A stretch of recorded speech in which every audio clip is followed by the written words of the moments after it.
What's up everyone? Another day, another blessings na naman. Bigla pala kami nag-crave ngayong araw kaya napadaan kami dito sa Mr. Crab. Napaka-accessible ng lugar kasi katabi lang to ng Mall of Emirates. Kaya ano pa hinihintay nyo? Tara! Kain tayo. Pagpasok nyo nga sa loob, napaka-cozy yung setup nila. At ang ganda rin ng bathroom nila guys.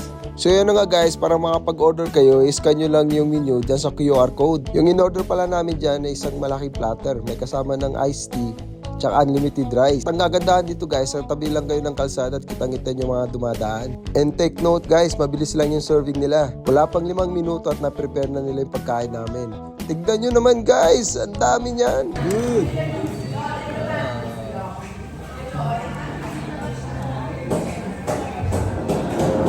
Hindi nga namin alam guys kung mauubos namin yan.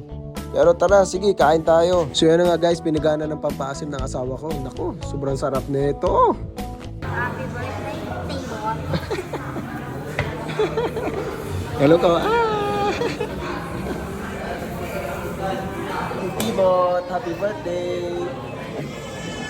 So ayan na nga guys, tara kain tayo. Kita nyo naman guys, sobrang sarap niya. Kaya dyan sa mga nagbabalak na pumunta dito guys, sulit na sulit talaga yung pagkain dito. At dahil di na namin talaga maubos, ayun, kaya pina-take away na namin. So yun lang guys, ingat!